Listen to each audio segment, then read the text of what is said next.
Hey, what's up everybody, it's Yugo, and today we're talking about Kyrie. Of course, most of you guys already heard the news that he requested a trade and that he wants to be a star on his own team and all that, all that egotistical stuff. But what I want to actually talk about is that I don't blame Kyrie Irving for wanting a trade. I'm sure, I hate it. I hate the fact that he wants to get traded. I hate the fact that he's trying to leave, a winning team that's contending and has a 50-50 chance of winning the championship. I hate that.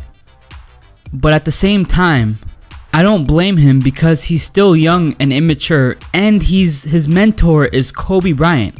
Everybody that knows Kobe Bryant knows that he's probably one of the most egotistical person behind Michael Jordan. If him and Shaq had the best opportunities to win more championships after they lost to the Pistons or whatever. They had a lot more opportunities to win more championships.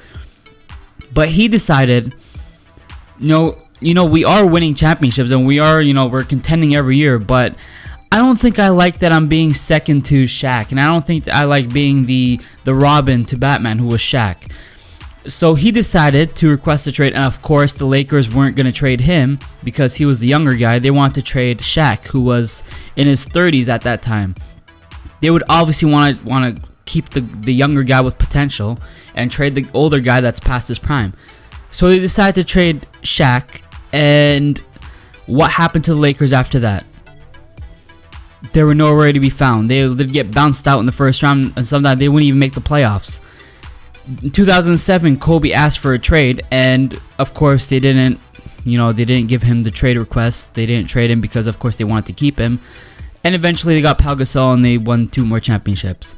But my point is, he was willing to get rid of the guy that was winning him championships rather than work it out with him just so that they can win more and more, and eventually that'll add up onto your resume in basketball history, and you'll be known as one of the greatest. But instead he chose to get rid of Shaq, which I believe that if he kept Shaq, he would have had about 7 rings by now.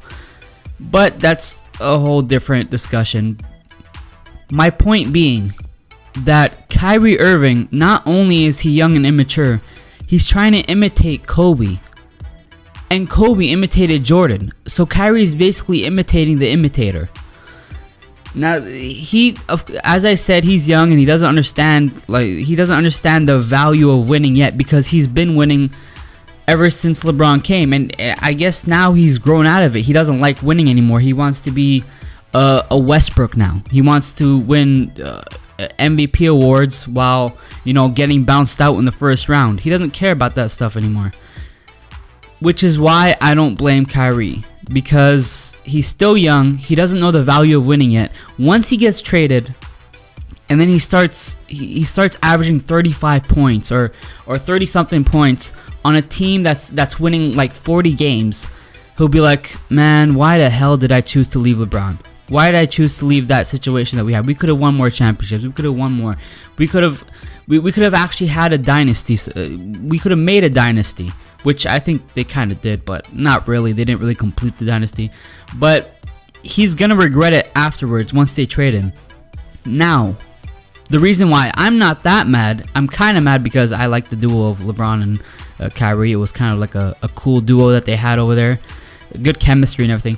But the reason why I'm not really mad is because Kyrie Irving's value is so high that they can easily get a better compensation than what Kyrie actually was. Because if you know anything about Kyrie's all offense and no defense. Kyrie will score 40 points, but his man will score 30 points. So he'll play offense like nobody's ever played offense before, but he lacks defense. He can't play defense. That's his weakness. If the Cavs can trade Kyrie Irving for, let's say, Eric Bledsoe, I read this on Twitter the other day. If you can trade Kyrie for Eric Bledsoe and Josh Jackson, who's the rookie that they just got, and another pick, that will be the best compensation the Cavs can ever think of, because you're getting Bledsoe, who averages over 20 points, and he's an amazing defender. Actually, he's one of the best defending point guards in the league. Plus, you're getting Josh Jackson, who is, some people say, was the best player coming out of the draft. Now, I think it was Lonzo Ball, because of his, basketball IQ and his passing skills. But off of talent, I think Josh Jackson was top 3 best players that came out of that draft in 2017 draft. So you're getting like amazing potential, plus an amazing player, plus a pick for next year, first round pick for next year from the Suns, who possibly will get the top 5 pick. Which, if they're able to get that trade and able to make it work somehow, giving Shumpert or something like that, giving Shumpert and what's his name, Channing Frye, that freaking guy, I hate him, bro. He can't. All he does is shoot threes. He can't play defense. He can't do nothing. But anyways, if you can trade him and Shumpert for like adding it with Kyrie for Bledsoe, Josh Jackson, first round pick, and Tyson Chandler, that's like the best thing you can get if you're the Cavs. I mean, there's nothing really better than that, unless you get like Anthony Davis, or I mean, I would say DeMarcus Cousins, but DeMarcus Cousins wouldn't really fit with the Cavs. He's kind of, emotional, and he's kind of egotistical as well, so you can't really fit that in there. But the only trades that I would do other than that would be a star for star trade, like Kyrie for John Wall, or Kyrie for Damian Lillard, or one of those type of things, or Kyrie for, I'd even do it for Devin Booker, or I'd do it for Porzingis, one of those things. That's the only other trades that I would do. But as for a good package and a good compensation for Kyrie, I would do the Bledsoe, Josh Jackson first round pick, Tyson Chandler for Kyrie, Shumpert, and Channing Frye. I would definitely do that, and that would be like the best thing that the Cavs can get. And then after that, you can kind of work out Kevin Love and try to trade Kevin Love for another shooting guard, because J.R. Smith is better when he's coming off the bench. So I think that they should just trade Kevin Love for like a high-end shooting guard, and you'll easily be top 2 favorites to win the championship. So this is not a panic situation.